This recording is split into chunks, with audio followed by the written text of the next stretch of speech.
we are now open for your questions. Okay, clarification na yung question. Okay, instructional materials. Ano ba yung pagkakaano dito? Designing instructional materials. Ano yung pagpapako? Yes. When it comes to designing instructional materials, dito po kasi napapahalagahan natin sa early childhood, sa aming po early childhood, yung importance ng instructional materials because we are teaching the young learners. When we say young learners po kasi, they are highly visualized learners. Like po, parang basta tututo po sila kung may nakikita silang mga pictures, that is the reason why we are focusing on instructional materials. So may nakalagay kasi dito, Basis for Creativity Development Program. Ang program is medical, tama? Pero ang pinaka-focus natin dito is designing instructional materials. So parang hindi siya tutulungan. Tama ba? Okay. And for our po, to answer your question, thank you for that first po. To answer it po kasi, our respondent po are the best students. Yan. So for the best student po kasi, we are assessing their creativity levels. If we're, nakita po natin sa aming findings na the person, say for example, lacks in creativity or maybe they are just, findings nila, napunta lang po sa first level ng category ng purely tailored earbuds, which is expressive lang, doon po namin ilalagay yung creativity development program. Meaning to say, doon po namin siya ipupush through para yung mga students na first year, doon po tulungan namin sila mag-improve sa kanilang creativity in creating the instructional materials. Pero kasi ang ano dito is instructional materials. Pinaganda ko segment. So based on that, kasi nag-evaluate din kasi ako ng mga training materials, mga instructional materials. Pwede bang gawin natin ganito? Basis for a proposed early childhood learning activity materials. Para bang output ninyo kung ano yung materials. Oo, materials na talaga siya. Kasi kung pagbabasehan natin sa theoretical framework, pero expressive, tama, productive skill. So gagawa ka ng sarili mong learning materials. So tinatawag namin na LAS. Na pagiging ganun yung pinaka-upload. Parang gagawa ng parang lesson plan. Natatamaan yung 5. Kasi ang pinag-uusapan na natin dito, instructional materials. Kasi pag ginawa mo ay program, it is only upload. So parang kung saan mababa doon sa creativity level, doon sila mag-focus kung anong instructional Kung material. anong instructional materials na po pwedeng i-develop or ipag-gawin.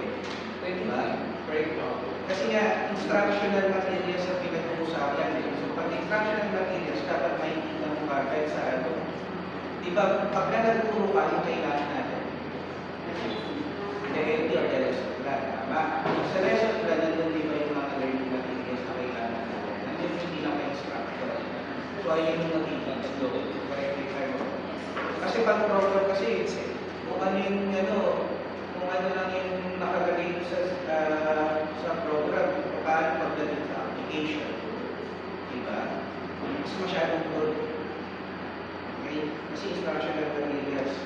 Okay lang yung verification. Then, Pagiging ano na siya, sir, basis for propose early childhood learning activity materials. learning material. Learning materials.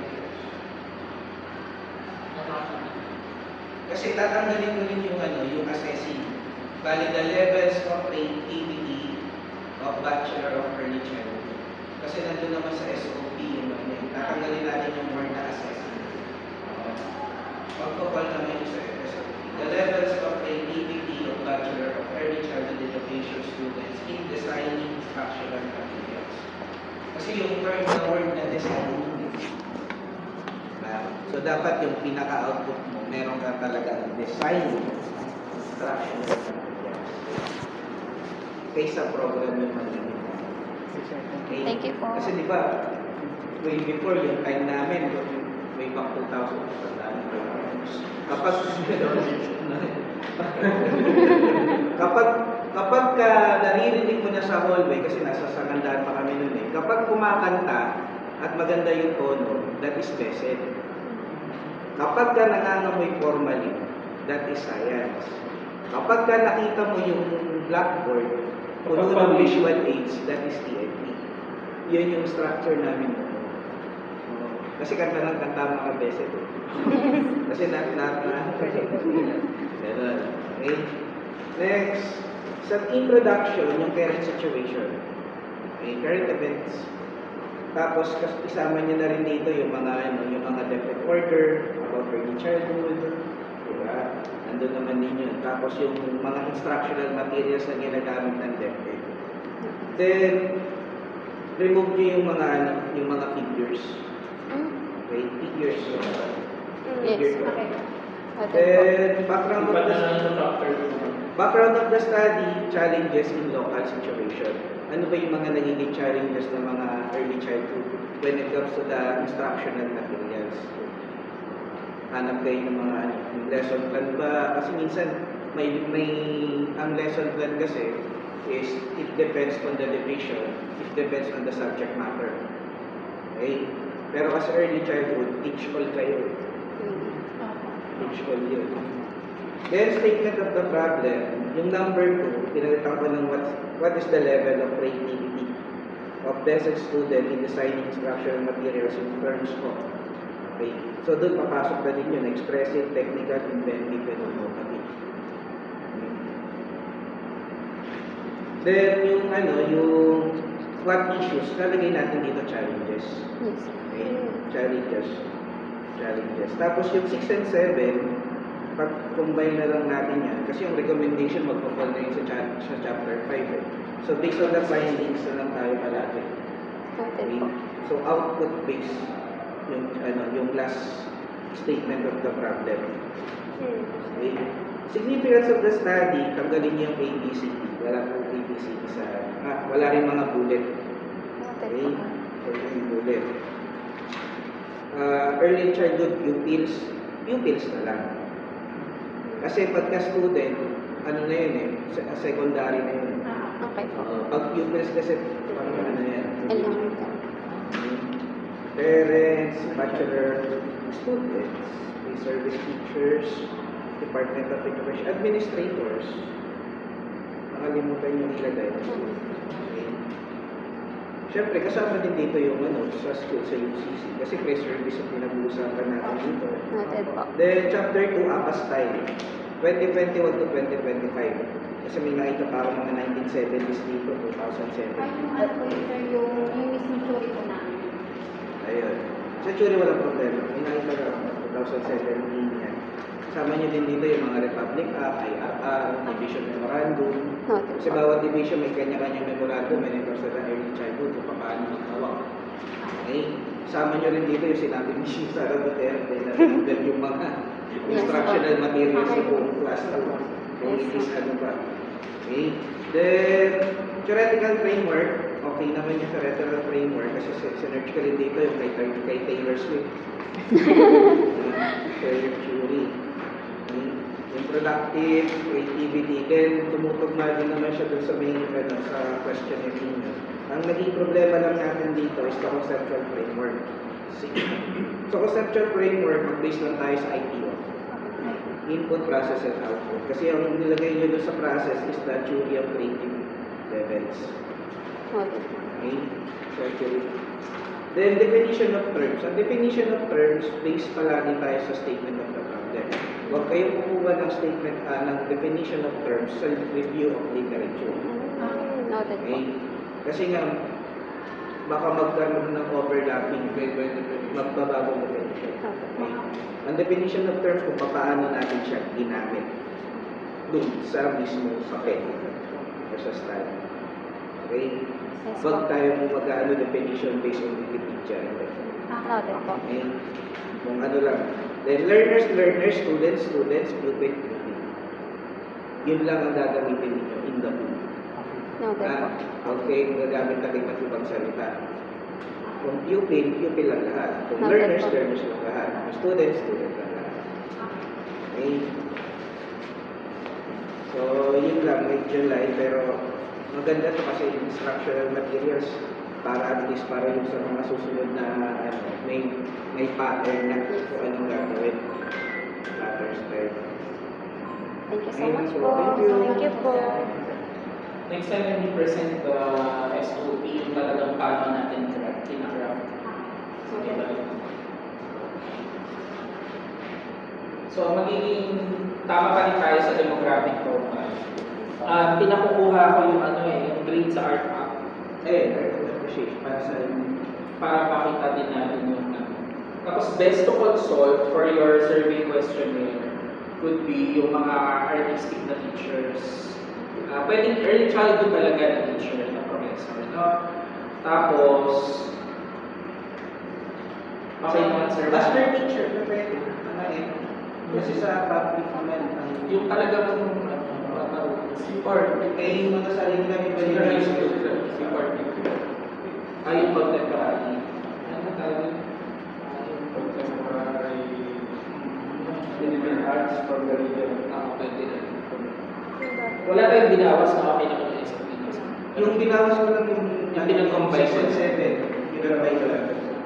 May dati tayo. Tapos, i-revise ko lang din yung yung sa how. Ginawa ko lang yung level. Kasi yung sa Yes, sir. ginagawa yun. Yung number 4, number 2. Is there significant difference in the assessment of two groups of respondents? Pero dun sa question, wala naman tayong question about assessment of teacher. Ilan two groups of respondents kaya? Yes po. Teacher respondents at student respondents. So dapat, since pinagalan ni Sir yung number 2, magiging number 2, what is the level of creativity of BSF students in designing instructional materials in terms of yung 5? Yes Kasi po. sa paper ninyo, 4 lang. Sa paper ninyo, 4 lang nakalagay hanggang innovative lang. Ito sa paper. In terms of, sa paper ninyo, expressive, technical, inventive, innovative. Sa questionnaire hanggang emergent, sa theoretical framework hanggang emergent. Ang nandito hanggang lang, innovative. So, dapat kasama din yung emergent. Nawala yung originality isa. Ha? Nawala yung isa. Nawala yung panglima, yung emergent. Tapos, dapat meron din tayong isa pang question, number 3. What is the level of creativity of BSF students in designing instructional materials as assessed by teacher respondents in terms of, di ba? Dapat meron din lang. So I suggest you write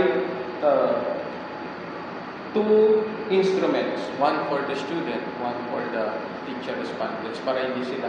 Okay, meron po nagkaling na rin po sa survey. Nagkahiwalay ba? Hindi, ang pinag-iwalay niya lang sa demographics, meron kayo naka-identify for teacher respondents. So kaya nga, ibig sabihin, ang kukuhanan niyo lang ng age ay yung teacher respondents, not the students. Tama ba? Yung age yung students din, yung get po. So wala. So, dalawang separate na lang Ang para age hindi grouping niyo makalito. dito is 24 and below. So, Matic estudyante. Matic na. estudyante, lahat nandun. Sa babaguhin din natin. And then, yung gender, meron kayong others, specify. May kinalaman kasi yung sa magiging statistical test. Remove na rin natin yan. Also, yeah, 1.4. Why grade 10? Average in arts. That's 6 years ago, to be exact. Hindi naman pre-service, no? Hindi naman siya. Simula first year. Baka lang mahirapan. Masyadong malayo na yun. Sige, wag na. Pwede naman yung grade 12, yung CPAR grade nila. May arts sa grade 12, di ba? Gen Ed ba yan? Parang lahat ba ano may yan? ganyan? Tawag yan. Core. Subject yun. Di ba? Yun na CPAR, lang. core subject. Sige. Nagkaroon ba kayo nun? CPAR? Contemporary Philippine Arts in the region? Oh. Okay. Ayun na lang. Core subject yun. Yung one arts, contemporary. Meron ako. masyado nang malayo yung grade 10. Baka ngayong grade Sige, 12, sige. kailanganin pa nila Mag-invento. magbuklat ng kailanganin pa nila magbuklat ng papers para Sige, okay lang. And then, so magiging ano na, magiging 3 tapos dadagdag na isa, magiging 8 problems siya. At saka magbabago din yung assess. Tinanggalan din siya yung assess din sa ano, di ba? Sa title. Tapos, okay na yung see, there you go. Dito tayo sa ano? Sa pag-media tayo sa statistical test. Sa SOP1, you'll be using frequency count, percentages. Yan. SOP2, doon sa statistical treatment of data.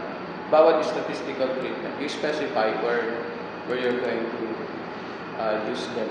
Doon sa paper. Okay. Tapos for SOP2, creativity, you use weighted mean, siyempre, to identify. SOP2 and SOP3, yung bagong sinabi ko, you will use weighted mean, and they can rank the results. Apo. Tapos, magiging SOP4, relationship, grades. Grades in the art and their age, tama ba? SOP5 na yan. Ay, hindi na. SOP4, parang.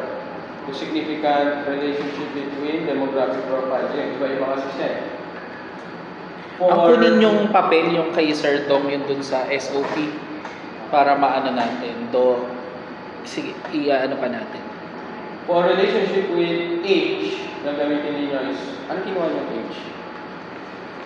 Naka-group yung Yung isa group, yung sa teacher group, yung sa estudyante specified. O yung sa estudyante dapat specify siya kasi Yung maliit na. sasara sa isang grupo yun eh.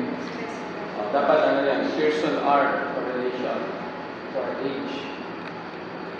Tapos sa teacher ba kailangan pa yun? Hindi na kailangan.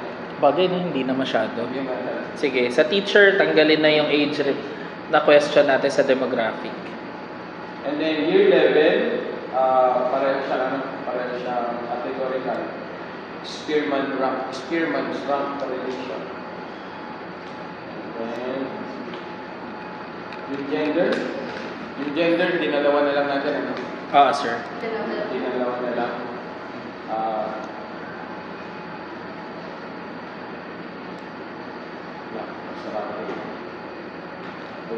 Point by serial. Hanapin niyo na lang. Point by serial correlation. Point by serial correlation. And then dun sa year level, apat yun, first to fourth year, one-way ANOVA. One-way ANOVA. Pwede rin pala sa gender kung hindi na point by serial, pwede rin t-test for independent samples. Two groups yung gender. Tinanggalan natin yung others. T-test for independent samples. And then, dun sa inyong sampling technique, you do not say no sampling technique.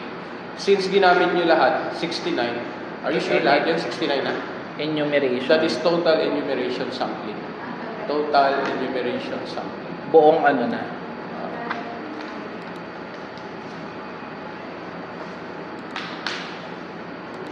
That's all. That's all. Yun. Total enumeration sampling. Research design, descriptive correlation.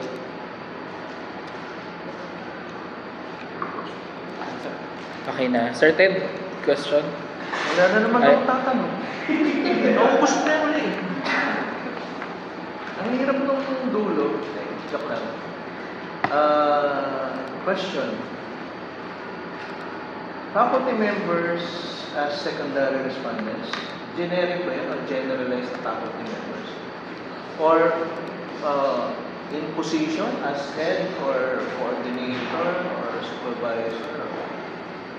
Ano po siya, sir? Mga teachers po or professor po ng class po na interview. So, magiging halos lahat yun. Ang point ko kasi noon, maghahanap ka talaga ng professor na nakita nila yung student kung paano gumawa ng learning materials. Hindi ba may hirap yun? Or very limited yung ano? Or paano gagawin kaya ito? Kasi ako, kunyari, ako teacher din. Kunyari, teacher ako. Hindi ko ma-assess yung gawa ng isang bata kung hindi ko siya naging estudyante or what. Yung ano po nila sir, yung current na prof po nila yung interview po namin. Based on our experiences naman po, parang natutuwa naman po kami sa mga lesson natin. Kasama Okay, yung so mga ang tanong, lessons. enough yung number ng professor respondent or faculty respondent to answer o corresponding doon sa students na nag-respond din o as respondent. For us naman po, per year level, kung ilan po yung subjects po nila that year level po, yun po yung number of prof po na Mga ilan yan? interview po namin. Ilan yung tinatarget mo? Halimbawa po, sa first year po, halimbawa po, 7 po yung units, may 7 yung courses or subjects po na take po nila. And then 8 din po ng professor po yung interview po namin. Bibigyan po namin. Kahit na hindi teacher, hindi COE teacher, hindi... Ano po, yung basta po Kasi kung mag-fall ng NSTP, tsaka kasi kunyari, ibang subject, hindi naman sila gumawa ng ano, or ang kunyari, concern pa nga dito, may computer paano na subject, kapag, paano ano, kung wala naman akong... prof ng first year tsaka second year din. Pero Pareho. i-evaluate nila kasi yung hawak nila ng buong second year. Ibig sabihin, pag present natin ito per year. Ang point ko kasi doon, ang pupunta nung query ko, yung tanong ko is, who validates yung ano, yung questionnaire mo? Kung tutugma ba doon Yun ang presentation.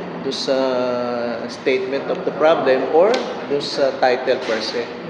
Kasi nga parang I cannot evaluate your work per se. Ikaw, apat kayo kung hindi ko kayo naging teacher or kung naging estudyante. Kung naging estudyante ka man kayo, maybe sabi nga ni Sir Eden kanina, kunyari tinuturo ko NSTP, hindi naman ako prone or likely na aware do sa policy ng COE in terms of creating learning materials, etc.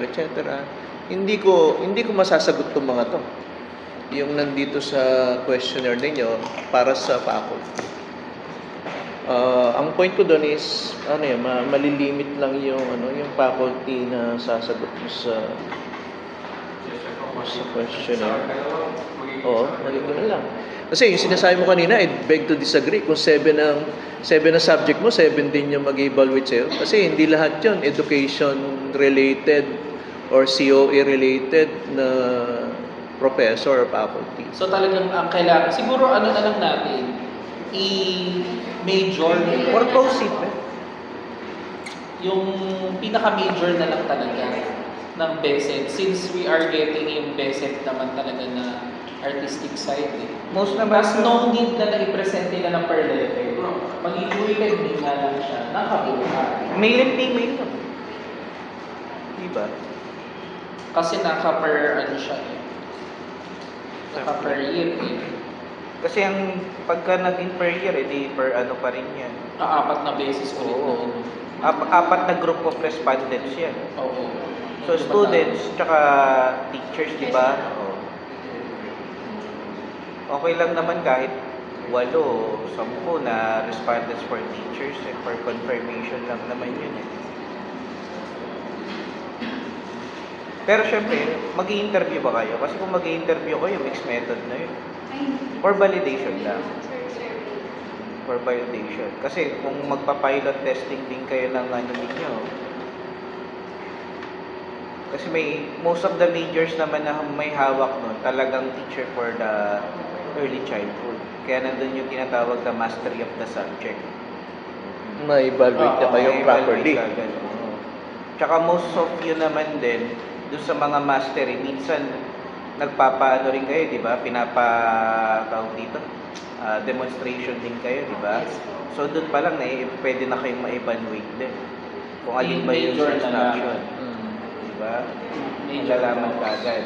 Ilan ang major niyo? PCE hanggang 20 plus no? So yun lang yung faculty. Tsaka, Sir, paano kapag redundant? Major ka na ng Doble. first year, major ka na sa second year. Doble din. Double. Kasi ang i-assess ng isa, yung estudyante yung first year, yung isa, estudyante yung second year. Ika-count din namin siya as one respondent. Hindi. Iwala. Ay, well, Another. Oh. Another respondent.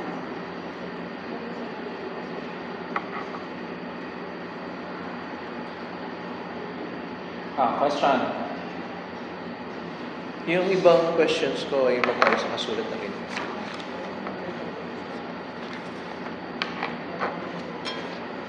Wala na? Sure na kayo? Ay, Yes. Dun po sa ipopropose po namin, tawag dito, yung propose Learning. learning materials. Ano po kaya yung possible yung basis o yung flow po namin para magawa? Ano po Di ba lesson plan? Lesson plan po yung mismo. Makikita mo kagad sa lesson plan kung alin ba dun yung pinaka makikita dun. Di ba nag-conduct na kayo ng study, alin yung pinakamababa. Doon sa pinakamababa na yon, doon kayo mag-create ng pinaka-lesson plan o instructional materials. Kasi pag binasa yan ng mga teachers, yung flow of the lesson plan or instructional materials, madali na siyang mag-gets. Oo. Kasi magiging litaw na kagad dun eh. Ano ba ang ilalagay niyong instructional? Pwede bang dito yung sa lesson pa nakalimutan ko. Yung semi at saka detail, di ba? Oo. Sa detail malalaman mo na kagad kasi meron na siyang Oo. Tapos yung mga activities ninyo. Di ba? Kasi ang tina-target nyo rito, instructional materials para sa mga learners. Ang lesson plan natin, nagbe-base din doon kung anong instructional materials ang pwede. Early childhood dyan. Common dyan is repetition. Di ba? May tayo na repetition, yung ginagaya natin yung mga and more on visual. Diba? So doon makikita mo na kagad yung mga flow. Kasi tatamaan din dito yung yung sa theoretical framework ninyo eh. Ayan yung expressive, productive, inventive, innovative, diba? Kasi sa early childhood talaga, there are different style talaga, different method.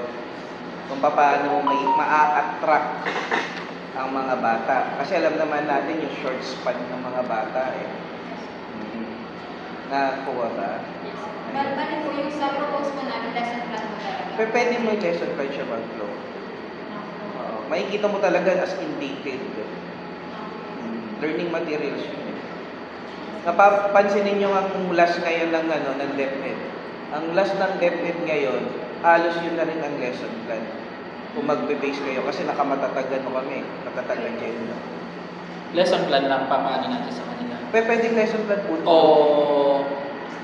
mismong reality, mismong model, mismong... Pwede, model din.